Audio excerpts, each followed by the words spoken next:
Hello students, कैसे हैं आप लोग। उम्मीद करता हूँ आप लोग अच्छे होंगे और आपकी स्टडीज़ भी अच्छी चल रही होंगी। स्वागत है आपके हमारे यूट्यूब चैनल पे, जिसमें आज हम क्लास 9th का चैप्टर नंबर 1 नंबर सिस्टम का एक्सरसाइज 1.2 का इंट्रोडक्शन देखने वाले हैं। इससे पहले हम एक्सरसाइज 1.1 को कंप्लीट कर चुके हैं। तो इंट्रोडक्शन पार्ट में आज हम देखेंगे कि इरेशनल नंबर्स क्या होते हैं, इनको हम नंबर लाइन पे कैसे प्लॉट कर सकते हैं, इरेशनल नंबर्स को यहाँ पे प्लॉट करना हम सीखेंगे। तो शुरुआत करते हैं अपने वीडियो का और इंट्रोडक्शन पार्ट को स्टार्ट करते हैं।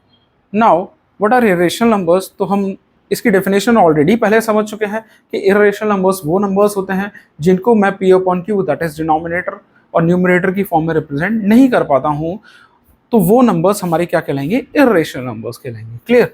जैसे √2 हमारा एक इरेशनल नंबर है, √3 हमारा एक इरेशनल नंबर है, पाई हमारा एक इरेशनल नंबर है। और जिस तरह का फॉर्मेट आपको दिख रहा है, जैसे 0 1 0 1 1 0 1 1 0 4 1 0, तो इस तरह का अगर पैटर्न बार बार बन रहा है, जिसको हम डेसिमल को हम इस तरह के डेसिमल को कहते हैं कि नॉन टर्मिनेटिंग और नॉन रिपीटिंग नंबर है। अब इसका मतलब क्या होता है, थोड़ा डिटेल में इसको समझ लेते हैं। तो जो डेसिमल्स होते हैं ना, वो डेसिमल हमारे दो तरह के होते हैं। एक होते हैं टर्मिनेटिंग, इसका मतलब पॉइंट के कुछ प्लेसेस के बाद ये टर्मिनेट हो जाता है या खत्म हो जाता है। दूसरा होता है नॉन टर्मिनेटिंग। ये नॉन टर्मिनेटिंग नंबर का मतलब क्या है कि डिवीजन आप करते जा रहे हैं, न्यूमरेटर को डिनोमिनेटर से डिवाइड करते जा रहे हैं, बट ये नंबर जो है वो खत्म ही नहीं हो रहा है, टर्मिनेट ही नहीं हो रहा। तो इस तरह के नंबर को हम नॉन टर्मिनेटिंग बोलते हैं। और नॉन टर्मिनेटिंग होके फर्दर आपके दो तरह के होते हैं, that is non terminating and repeating number. मतलब टर्मिनेट तो नहीं हो रहा, बट ये नंबर रिपीट हो रहा है। और दूसरा टाइप हो जाएगा आपका नॉन टर्मिनेटिंग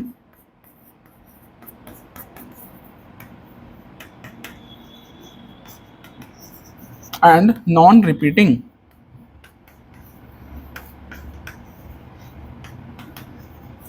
क्लियर। तो नंबर या तो टर्मिनेटिंग हो सकता है या नॉन टर्मिनेटिंग हो सकता है। अगर नॉन टर्मिनेटिंग है तो दो तरह का होगा, या तो वो नंबर रिपीट हो रहा होगा या नंबर रिपीट नहीं हो रहा होगा। कुछ एग्जांपल के थ्रू समझते हैं। जैसे मैंने डिवीजन करा और डिवाइड करने के बाद मुझे एक नंबर मिल रहा है 0.9999 और ऐसे चलता जा रहा है। इसका मतलब आप देख रहे हो कि नंबर जो है कि टर्मिनेट तो नहीं हो रहा, बट ये रिपीट हो रहा है। और इस तरह के नंबर्स को हम क्या बोलते हैं, रेशनल नंबर बोलते हैं। अब क्यों बोलते हैं, तो इसकी आने वाली एक्सरसाइज में हम देखेंगे कि इस तरह के नॉन टर्मिनेटिंग रिपीटिंग नंबर्स को हम पी अपॉन क्यू की फॉर्म में कन्वर्ट करना सीखेंगे। Next is non terminating non repeating number. इस तरह के नंबर को हम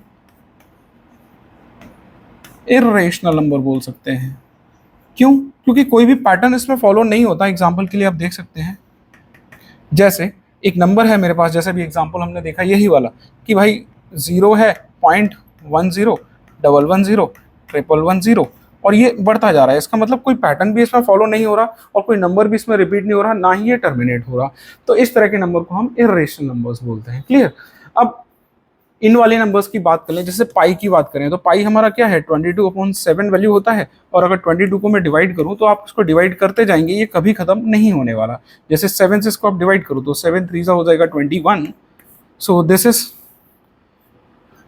बचा आपका 1 एंड पॉइंट लगा के यहाँ पे 0 ले लेंगे तो 7 1 7, दिस इज 3, फिर से 0 ले लोगे 7 4 28, फिर से बचा 2, फिर 0 ले लोगे 7 2 14, बचा 6 0, 7 8 56, बचा 4, 7 5 35, बचा 5। तो ये आप देख रहे हैं, ये कि नंबर जो है डिवाइड करते जाएंगे, आप करते जाएंगे, ये नंबर कभी भी खत्म नहीं होने वाला और कोई तरह का पैटर्न भी इसमें फॉलो नहीं हो रहा है। तो इसका मतलब ये कैसा नंबर है, ये नंबर हमारा नॉन टर्मिनेटिंग है और नॉन रिपीटिंग नंबर है। इसलिए पाई को हम क्या बोलते हैं, इर्रेशनल नंबर बोलते हैं। क्लियर। आगे बढ़ते हैं। इरेशनल नंबर्स को समझने के बाद देखते हैं कि इरेशनल नंबर्स को प्लॉट कैसे करेंगे। जैसे √2 हमारा एक इरेशनल नंबर है, तो √2 को अगर मुझे नंबर लाइन पे प्लॉट करना है तो क्या करेंगे, यहाँ पे हम यूज करेंगे पाइथागोरस थ्योरम का। ये √2 का वैल्यू जो है सबसे पहले इस को हम इसकी वैल्यू को हम निकालेंगे, √2 का लेंथ एक्चुअल में कितना होता है, फिर कंपास को यूज करके इसको प्लॉट करेंगे अपने नंबर लाइन पे। तो देखते हैं पाइथागोरस थ्योरम क्या कहती है। सबसे पहले कि एक राइट एंगल ट्राइंगल है which is right angle at B, this is point A and this is point C.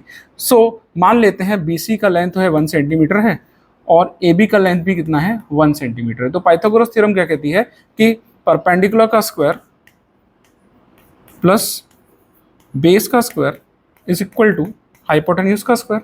Hypotenuse है हमारा AC, so this is AC का square. Perpendicular is AB, so AB का square plus base is BC, तो BC का square. अब AB का value 1 है तो 1 का स्क्वायर और BC का वैल्यू 1 है तो 1 का स्क्वायर। 1 का square 1, this is 1 and which is equal to 2। So AC square equal to 2 आ गया। इसका मतलब AC कितना आ गया हमारा वैल्यू √2। तो आप देख सकते हैं कि यहाँ से लेके यहाँ तक की वैल्यू ये हमारी √2 आ गई। सेम इसी कॉन्सेप्ट को हम यहाँ पे नंबर लाइन पे अप्लाई करने की कोशिश करेंगे और देखते हैं हमारा √2 जो है नंबर लाइन पे कहाँ पे आता है। सो एक नंबर लाइन ले ली हमने 1 सेंटीमीटर के डिस्टेंस पे, इसको पॉइंट आउट कर लिया। ये हमारा नंबर 0 है, 0 से 1 सेंटीमीटर का डिस्टेंस हमने यहाँ से लिया। सो ये हमारा 1 सेंटीमीटर हो गया।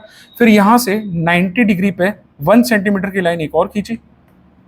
आप देख सकते हैं कि यहाँ से यहाँ तक का जो डिस्टेंस है, ये वाला हाइपोटेन्यूज जो होगा वो डिस्टेंस कितना होगा हमारा √2 डिस्टेंस होगा। तो क्या करेंगे, अब कंपास लेंगे और कंपास से एक आर्क मारेंगे।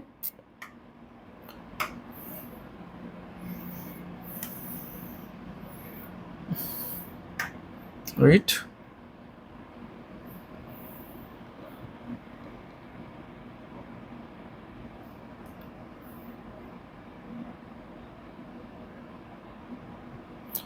क्लियर। सो यहाँ से यहाँ तक का डिस्टेंस हमारा √2 है। अब इसको क्या करेंगे, इसके थ्रू आर्क कट करेंगे। आर्क कट करने के बाद आपने देखा ये आर्क जो है इस पॉइंट को, इस लाइन को इस पर्टिकुलर पॉइंट पे क्या कर रहा है, कट कर रहा है। इसका मतलब यहाँ से ये जो पॉइंट है हमारा, ये पॉइंट होगा हमारा √2। तो फाइनली हम प्लॉट कर चुके हैं अपने √2 को, और √2 हमारा कहाँ लाई कर रहा है, 1 और 2 के बीच में लाई करता है। और वैसे भी आप जानते हैं √2 का वैल्यू जो होता है वो अप्रॉक्सीमेटली होता है 1.414 डैश डैश डैश।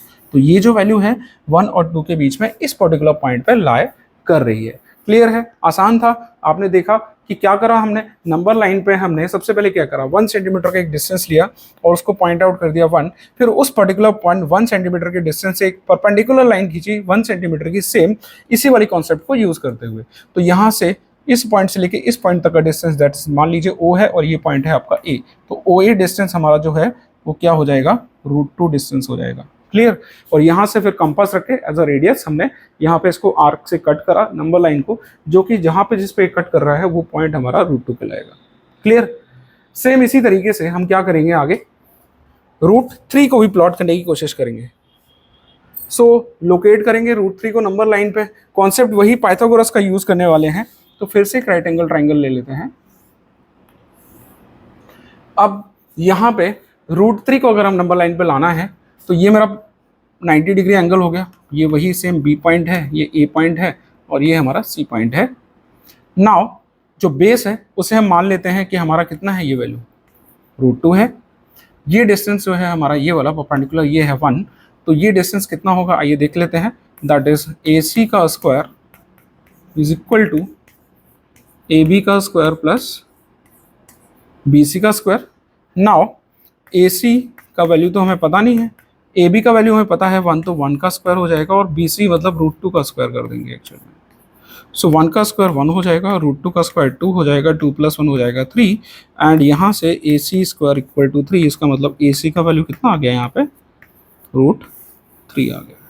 अब AC डिस्टेंस हमारा √3 डिस्टेंस आ गया। सेम क्या करेंगे, अब यहाँ से इसको एज अ सेंटर मान के ये डिस्टेंस लेके हम क्या करेंगे, आर्क बनाएंगे जो कि लंबा लाइन को कट करेगा और जिस पॉइंट पे कट करेगा वही पॉइंट हमारा √3 होगा नंबर लाइन पे। तो सॉल्व करते हैं और ड्रॉ करके देखते हैं इसको। तो एक लाइन हम ड्रॉ कर लेते हैं यहाँ से। अप्रॉक्सीमेटली हमने 7 सेंटीमीटर की एक लाइन ले ली है जिस पे हम 1 सेंटीमीटर के आर्क कट करेंगे। सो ये हमारा 1 सेंटीमीटर हो गया यहाँ तक, ये हमारा 2 सेंटीमीटर हो गया, ये 3 हो गया, ये 4 हो गया, 5 and this is 6 and this is 7। थोड़ा और सही तरीके से इसको बना देते हैं। ये पॉइंट 0 1 2 3 4 5 6 एंड 7। तो 7 6 5 4 3 2 1 एंड 0। क्या करा था हमने यहाँ पे? अब क्या करेंगे, 1 सेंटीमीटर का एक परपेंडिकुलर डिस्टेंस निकालेंगे और यहाँ पर सबसे पहले √2 को देखेंगे। तो √2 के लिए हमने क्या करना था? सबसे पहले हम क्या करेंगे, √2 के लिए रूलर से हम सबसे पहले 90 डिग्री का एक एंगल बनाएंगे 1 सेंटीमीटर की लेंथ का। सो 1 सेंटीमीटर बना लेते हैं पहले जल्दी से। ये 1 सेंटीमीटर की वो परपेंडिकुलर लेंथ हो गई। अब कंपास को यूज करेंगे।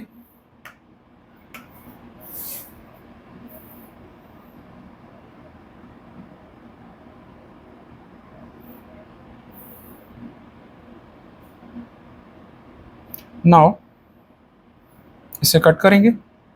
कट करने के बाद ये पॉइंट जो मिला, ये पॉइंट हमारा √2 पॉइंट मिल जाएगा। So this point is √2। अब √2 हमें मिल गया तो सेम क्या करेंगे, अब इसी √2 से हम क्या करेंगे, ये √2 डिस्टेंस मिल गया तो यहाँ से एक परपेंडिकुलर डिस्टेंस 1 सेंटीमीटर का कट करेंगे। सो रूलर को यूज करेंगे। रूलर को यूज करेंगे, 90 डिग्री का एंगल बनाना है तो इसे 90 पे लेके आते हैं। ये हमारी 90 डिग्री की लाइन है, इस पे 1 सेंटीमीटर का हम एक लेंथ बनाएंगे। This is exactly 1। Yes. Now अब क्या करना है, यहां से लेके इस पॉइंट तक का डिस्टेंस, ये जो डिस्टेंस है यहां से लेके यहां तक का डिस्टेंस, ये हमारा कहलाएगा √3। सो कंपास लेंगे, दोबारा से एक आर्क बनाएंगे, डिस्टेंस लेंगे ए तक का और इसको कट कर देंगे। तो ये जो कट हुआ दूसरा पॉइंट, ये वाला पॉइंट हमारा रिप्रेजेंट कर रहा है यहाँ पे, ये वाला पॉइंट रिप्रेजेंट कर रहा है √3 को, ये वाला पॉइंट। This point is √3। और इससे जस्ट पहले पॉइंट था वो कौन सा था हमारा, √2। और हम जानते हैं √3 का वैल्यू कितना होता है, √3 का वैल्यू होता है 1.732 which is also between 1 and 2। तो दोनों पॉइंट यहाँ पे हमने देख चुके हैं क्लियरली। कैसे बनाया नंबर लाइन पर, कैसे हमने इरेशनल नंबर को लोकेट करा, मेथड यहाँ पे यूज करेंगे हम पाइथागोरस का। और इसी तरीके से जो भी नंबर है आपका इरेशनल नंबर है, जैसे √5 है तो उसको भी हम यहाँ पे बना सकते हैं। क्लियर? तो इन एग्जांपल्स के थ्रू हमने इरेशनल नंबर्स को देखा कि इरेशनल नंबर कैसे होते हैं, क्या होता है इरेशनल नंबर। डेसिमल्स में 2 तरह के हम टर्मिनेटिंग नंबर्स को देखते हैं, नॉन टर्मिनेटिंग नंबर्स को देखते हैं। फिर नॉन टर्मिनेटिंग में हमने देखा कि वो अगर रिपीट कर रहा है तो नॉन टर्मिनेटिंग रिपीटिंग नंबर हमारा रेशनल कहलाएगा, और non terminating non repeating number है वो हमारा इरेशनल नंबर कहलाएगा। क्लियर? उसके बाद हमने देखा कि यहाँ पर हमने जितने भी इरेशनल नंबर्स को उसको नंबर लाइन पे प्लॉट करने की कोशिश करी। √2 को हमने प्लॉट करा और √3 को प्लॉट करा। इसी मेथड के तरीके से हम बाकी नंबर्स को भी प्लॉट कर सकते हैं नंबर लाइन पे। क्लियर? सो आज का इंट्रोडक्शन यहीं पे कंप्लीट होता है। अगले वीडियो में हम एक्सरसाइज 1.2 को लेकर आएंगे।